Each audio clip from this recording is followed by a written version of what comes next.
దేశంలోనే వృద్ధ రాజకీయ నాయకుడు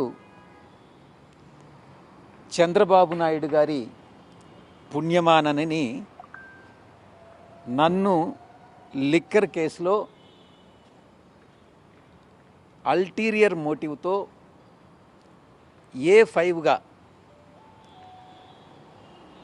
అటు కొంతమంది ఏదైతే లిక్కర్ కేసులో నిందితులుగా ఉన్నారో వాళ్ళ చేత స్టేట్మెంట్ ఇప్పించి నాకు ఎటువంటి సంబంధం లేకున్నా కూడా కేసీఆర్ గారు గతంలోనే చెప్పారు, most dirtiest politician in the country ఎవరంటే చంద్రబాబు నాయుడు గారని. ఆయన పుణ్యమానని ఈరోజు ఈడీ వాళ్ళు A5 నన్ను FIRలో A5గా చేర్చారు కాబట్టి ఈరోజు నా యొక్క రెసిడెన్షియల్ ప్రిమైసెస్ని సెర్చ్ చేయడం జరిగింది. ఈ యొక్క సెర్చ్ అండ్ సీజర్లో ఏదో ఒక మేనస్క్రిప్ట్ తప్ప ఏది కూడా దొరకలేదు, ఏది కూడా లేదు. ఎందుకనంటే ఈ యొక్క స్కామ్తో నాకు సంబంధం లేదు కాబట్టి, ఈ యొక్క డర్టియెస్ట్ పాలిటీషియన్ ఉద్దేశపూర్వకంగా నన్ను ఈ యొక్క కేసులో ఇంప్లికేట్ చేశాడు కాబట్టి వాళ్ళు ఏదో వచ్చారు, సెర్చ్ చేసుకున్నారు,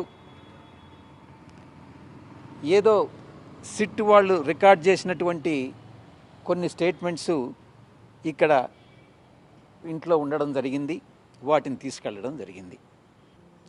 నేను ఒక్కటే చెప్తా ఉన్నా, ఈ యొక్క వృద్ధ పొలిటీషియన్కి, రాజకీయ నాయకుడికి, మీరు ఈ యొక్క కుట్రపూరితమైనటువంటి కుటిల రాజకీయాలు చేసినంత కాలం మీకు చరిత్ర మిమ్మల్ని మరిచిపోదు, చరిత్ర మిమ్మల్ని క్షమించదు. ఈ యొక్క ఆంధ్రప్రదేశ్ రాష్ట్రం ఈరోజు నాశనం అయిపోయింది అని అంటే అది దానికి చంద్రబాబు నాయుడు ఒక కారకుడు అన్నటువంటి విషయాన్ని నేను తెలియజేసుకుంటా ఉన్నా. నేనంటూ తిరిగి రాజకీయ రంగ ప్రవేశం చేస్తున్నాను, మీడియాలో ఎంటర్ అవుతున్నాను. చంద్రబాబు నాయుడిని డెఫినెట్గా ఎండగట్టి తీరుతాను. నేను గతంలో పార్లమెంటు ముందు చెప్పినట్లుగా చంద్రబాబు నాయుడు ఇదే రాజకీయాలని, దుష్ట సాంప్రదాయాలని, దుష్ట రాజకీయాలని కానీ కొనసాగిస్తే అధికారంలోకి వచ్చిన తర్వాత తప్పకుండా చంద్రబాబు నాయుడు మీద చర్యలు తీసుకోవడం జరుగుతుంది అని నేను పదే పదే ఒక్కానించి చెప్తా ఉన్నాను.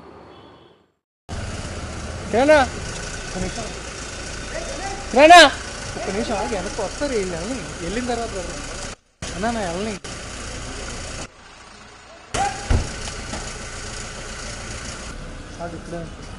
ఇక్కడనే ఉండు, లోగోలు పెడతారు.